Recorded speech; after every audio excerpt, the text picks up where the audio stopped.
حضرت داؤد علیہ السلام کے زمانے میں یہودیوں کا بندر بننا۔ بسم اللہ الرحمن الرحیم۔ جیسا کہ اسلام میں جمعہ عزت والا ہے، عیسائیوں کے لیے اتوار اور ہندوؤں کے لیے منگل، اسی طرح یہودیوں کے لیے ہفتہ کا دن محترم تھا، مگر فرق اتنا ہے کہ اسلام میں صرف ان لوگوں پر جن پر جمعہ کی نماز فرض ہے، جمعہ کی پہلی اذان سے ختم نماز تک وہ دنیاوی کاروبار کرنا حرام ہے جو نماز میں دخل انداز ہوں۔ عورتیں، بچے، مسافر اور بیمار لوگ اس حکم سے علیحدہ ہیں کیونکہ ان پر جمعہ فرض نہیں ہے، لیکن یہودیوں اور عیسائیوں کے ہاں ان سارے دنوں میں دنیاوی کاروبار حرام تھے اور خاص کر شکار کرنا سخت جرم تھا۔ حضرت موسیٰ علیہ السلام کے بعد یہ واقعہ پیش آیا کہ بنی اسرائیل کی ایک جماعت بحر کلزم کے کنارے شہر ایلا میں رہتی تھی، جو مدینہ منورہ اور شام کے درمیان واقع ہے۔ یہ لوگ مچھلی کے بہت شوقین تھے۔ رب کی شان یہ کہ ہر ہفتہ اس دریا میں بے شمار مچھلیاں نمودار ہوتی تھیں، یا تو ان کے امتحان کے لیے یا اس مچھلی کی زیارت کے لیے جس کے پیٹ میں حضرت یونس علیہ السلام رہتے تھے۔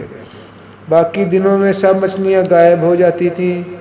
ان کے منہ میں پانی بھر آیا اور سوچنے لگے کہ کسی تدبیر سے ان کا شکار کرنا چاہیے جس سے شکار بھی ہو جائے اور ہفتہ کے دن کی بے حرمتی بھی نہ ہو۔ آخر ان عقل مندوں نے یہ ہیلا سوچا کہ دریا کے ارد گرد بہت سے گہرے غار کھود دیے جائیں اور دریا سے اس غار تک نالیاں بنا دیں۔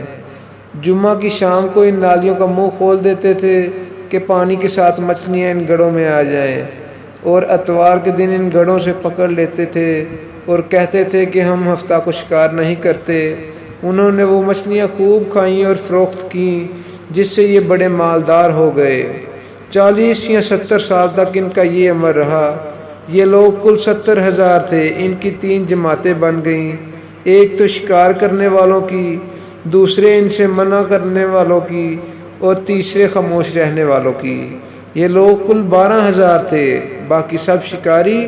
جب شکاریوں نے ان کی نصیحت نہ مانی تو انہوں نے اپنے اور ان کے درمیان ایک دیوار بنا کر شہر کے 2 حصے بنا دیے اور کہا ہم ان کے ساتھ نہ رہیں گے کہ ہم پر عذاب نہ آ جائے۔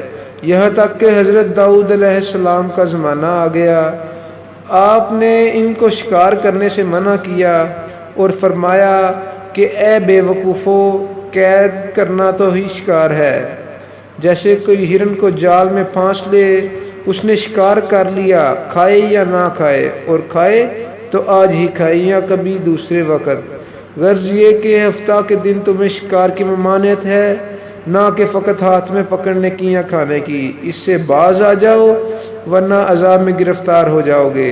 شکاریوں نے کہا ہم تو بہت عرصہ سے یہ کام کر رہے ہیں، اگر یہ برا ہوتا تو اب تک ہم کو امن کیوں ملتی رہی۔ تب داؤد علیہ السلام نے یہ دعا فرمائی جس سے رب کا غضب آ گیا، اور رات میں یہ سب کے سب بندر بن گئے، یا جوان لوگ بندر اور بوڑھے لوگ سور بنا دیے گئے۔ ان کی عقل و حواس تو باقی رہے، مگر ان کی قوت گویائی جاتی رہی اور جسموں سے سخت بدبو نکلنے لگی۔ صبح کے وقت اس محلے کے لوگوں نے دیکھا کہ نہ تو اس محلے سے کوئی آدمی آتا نظر آ رہا ہے اور نہ کوئی آواز، نہ کوئی دھواں وغیرہ نکلتا ہے، تو یہ دیواروں پر چڑھ کر ان کے گھروں میں داخل ہو گئے۔